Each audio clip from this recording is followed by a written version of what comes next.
Hi guys, I just wanted to come on and do a little discussion with you guys because I know most of you guys are in the industry or would like to go into the industry, and just to talk about and discuss the crazy things that we do to be in the airline industry.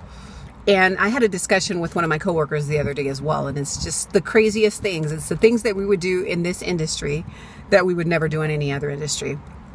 Okay, so I'm just going to go ahead and do a few bullet points, and you guys can add some in the comments below of the crazy things that you've done for the airline industry and to stay in the airline industry, okay?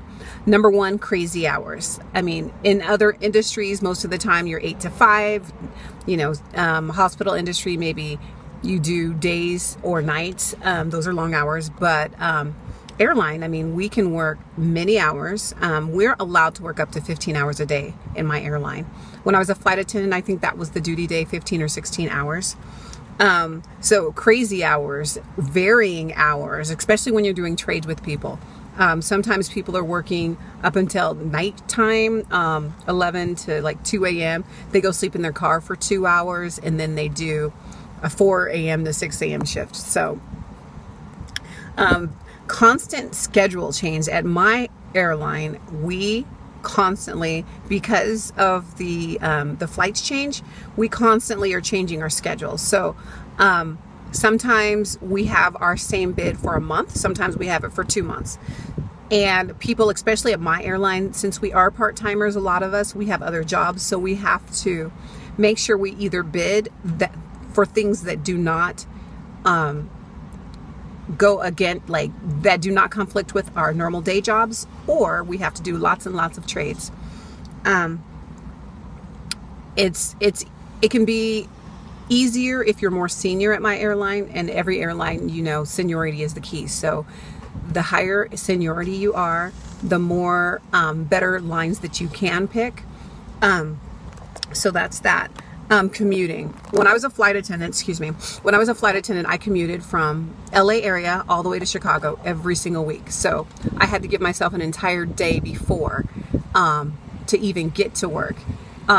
Get there, stay in a crash pad, spend money to pay, and then go to work the next day. So for instance, if I worked on a Wednesday, I would have to go in on a Tuesday so I could make sure that I was there for report time on Wednesday.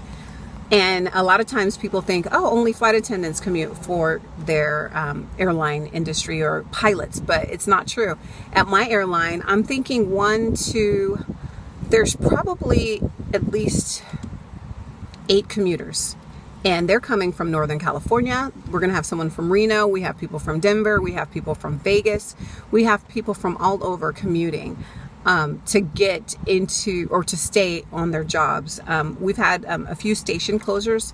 So because of that, maybe they're a few years away from retirement, or a lot of people, once you get the flight benefits and you have the opportunity to travel with your family for free, or your parents or your children or your spouse or your significant others, a lot of times it's hard. It's so hard to get rid of the flight benefits and so hard to leave the industry. So we do so many different things that we wouldn't do in other industries to stick with it.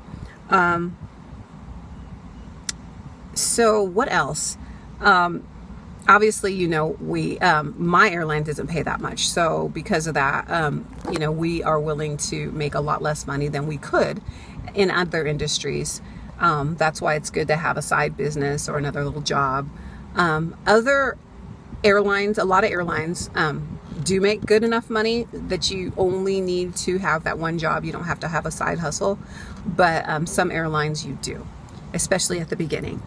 I'm trying to think, if you guys have any other ideas of the crazy things that you do for the industry, you let me know in the comments below, and you guys have a great day. Bye.